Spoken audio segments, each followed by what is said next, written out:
அந்த பாண்டிச்சேரி பல்கலைக்கழகத்துல என்னதான் நடக்குது? மத்திய பல்கலைக்கழகத்துலமே நடக்கிறது தான் அங்க வந்து இங்கேயும் நடக்குது. இப்ப ரோஹித் வெம்லா அவங்க எல்லாம் தற்கொலை பண்ணிக்கிறாங்க. புஷ்பராஜ்னு ஒரு தம்பி நடுவிரல் ஒரு யூடியூப் சேனல் போல இருக்கு, நாடகம் போட்டிருக்கான். அப்பத்துல இருந்து இந்த பையன் மேல ஒரு கண்ணு ஏபிபிபி அவங்களுக்கு அவங்க வந்து இவங்களை எப்படி போடலாம், அங்க இருக்கிற மாணவர்கள் எல்லாம் ரொம்ப வரவேற்பு சொல்லியிருக்காங்க. ஆசிரியர்கள் எல்லாம் கூட இந்த பையன் அனுபவிக்கிற அந்த ஒடுக்குமுறைய ஆசிரியர்களும் அனுபவிக்கிறாங்க, அவங்க வெளியே சொல்ல மாட்டேங்கிறாங்க. இந்த மாதிரி இருக்கிற சூழ்நிலையில அந்த பையன் வேற ஏதோ பிரச்சனை அப்புறம் தெரிஞ்சு இந்த பையன் எல்லாம் போய் சமாதானம் பண்ணி வச்சிருக்கு, எல்லாத்துக்குமே ஆதாரபூர்வமா இருக்கான். ஆனா இத வந்து அங்க நீ வந்து அவங்கள, அதாவது வட மாநில இளைஞர்களுக்கும் இங்க இருக்கிற தமிழ் மாணவர்களுக்கும் ஐயோ நடந்திருக்கு, அத இந்த பையன் வந்து இடையில சமாதானம் எல்லாம் பண்ணி இருக்கிறாங்க.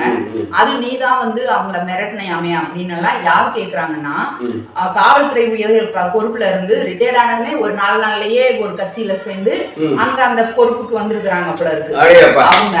ஏன்னா அதுல இன்னொரு இது என்னன்னா, சூரஜ்குமார் சின்ஹான்னு ஒரு ஆசிரியர், அவர் வந்து சமாதானத்துக்கு வந்த மாதிரி மாணவர்கள் எல்லாம் கொஞ்சம் போராடும் போது சமாதானத்துக்கு வந்த மாதிரி வந்து பேசுறாங்க. பேசும்போது கேக்குறாங்க, உனக்கு எந்த நடிகர் பிடிக்கும்? இங்க இருக்கிற அதாவது சூப்பர் ஸ்டார் யாரு, ரஜினி, அவர் வந்து ஹிந்தி பேசுறாருல, நீங்க ஏன் பேச மாட்டேங்கிறீங்க?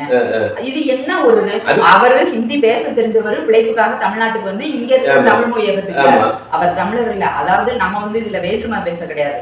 அவர் ஹிந்தி பேசுறதுக்கும் நம்ம பேசாம இருக்கிறதுக்கும் வித்தியாசம் மட்டும்தான் சொல்லுவோம்.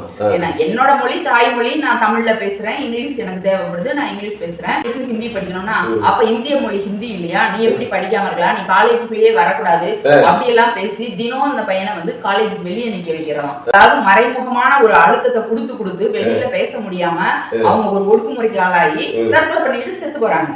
இதெல்லாம் என்னைக்கு வந்து முடிவுக்கு வரும்னு தெரியல. அதே முடிவுக்கு வர்றது எப்படின்னா, ஓபிசி மக்கள் புரிஞ்சுக்கணும். வசந்தா கந்தசாமி வந்து ஓபிசி, அவர்கள் எவ்வளவு அடக்குமுறைக்கு ஒடுக்குமுறைக்கு ஆளானாங்கன்னு பத்திரிகையில எல்லாம் வந்து ஓபிசி மக்கள் மட்டும் புரிஞ்சு இல்லையா, அவர்கள் இதை புரிஞ்சுக்கிட்டாலே இது சரியாயிடும். எய்ம்ஸ்ல இருந்து ஒரு தம்பி அப்படிதான் அவர் தற்கொலை பண்ணிட்டாரு.